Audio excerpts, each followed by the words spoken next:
I'll give you guys good dopamine. So we have a client who's signed a few clients and he's starting to deal with the bottleneck of signing clients.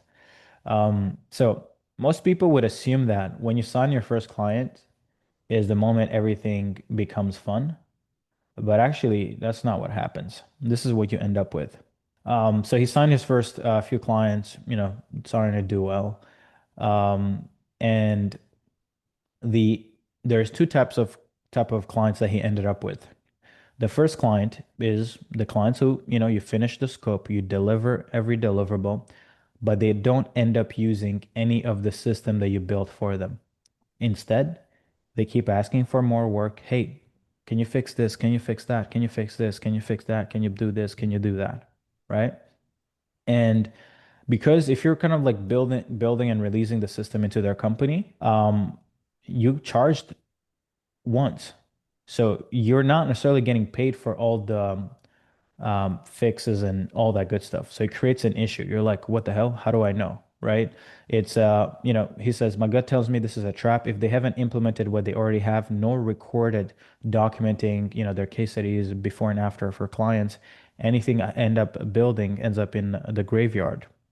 When the results don't show up, I'm the one who gets blamed. But I also don't want to burn the relationship or close the door on a client who might activate later.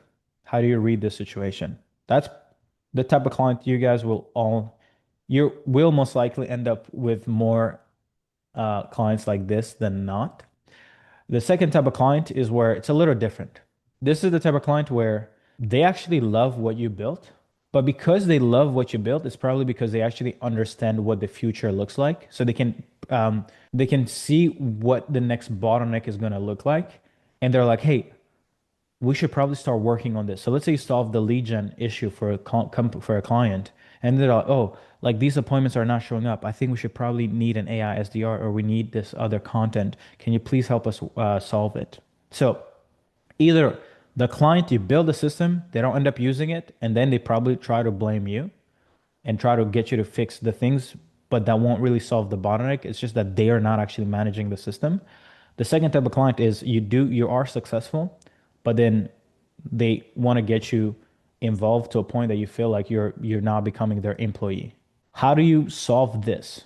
The way that I personally like to look at these two situations is that these are not problems, these are actually opportunities. They're an opportunity for you to go from this one-off sale where you build them an asset, the funnel, the CRM, the automations, things that you build once.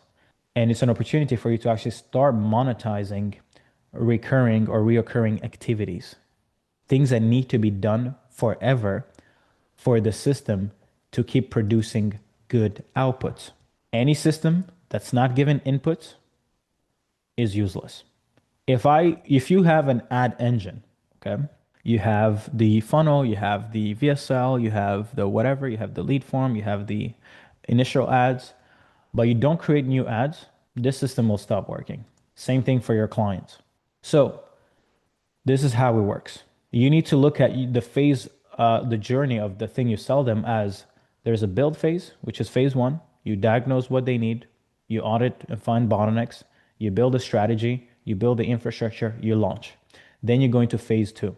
Phase two, this is just stabilization and optimizing. You're trying to make sure that you collect the data to make sure that you know the best messaging that works. The people who end up buying, why did they buy?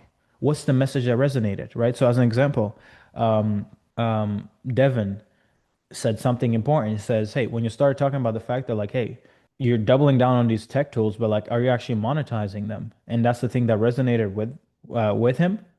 That's a data point. And if I was smart, I would make sure that the next ads I create specifically talk to him. The next piece of content that I create, double down on that messaging. So that's what you would also be doing for your clients.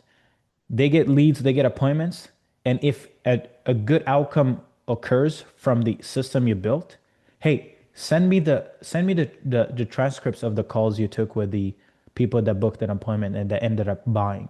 Perfect. Feed it back into the AI. The truth is you're probably going to build an AI workflow that does this automatically, so it's fine. And then get them their first wins, optimize. This should be 3, 4 weeks, another 4 weeks.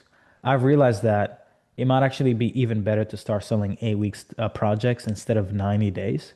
I'm starting to, I don't know why, but I think 8 weeks might actually be it because people who want to solve problems don't want to take it the longest. I just want, hey, build me the system, let's start getting results. So by cutting it to 8 weeks, it might actually communicate value in the fact that you get things done faster. Before phase two ends, here's what's going to happen. You need to start having a conversation with your client about how do we actually scale this with more inputs, more complexity, scale the team, or and achieve kind of like a continuous growth. You're going to give them three paths. Path number one, keep running the system yourself. Path number two, let us help you optimize, manage the system for you. Path number three, this is we actually become responsible for the outcomes. The difference here is if they want to keep running it themselves, just ask you questions here and there whenever they need you. Cool. Charge them $500, $1,000 a month just for one call a week, or whenever anything happens, you can come in your own demand, right? Um, this year, most of them will probably not want to run this. Most of them will probably want to exist in this section here. This is where you say for 1K, 2K, 5K a month, you don't want to charge too much money here because you don't want them to start questioning your value every single month. A lot of people think that the way you acquire long-term retention is by or the you try to think about how do I make money myself. So you try to optimize for short-term cash flow for yourself, but you don't realize that by optimizing for your own interest, you're actually creating a risk because I'll tell you, the people I pay 5 grand a month or more,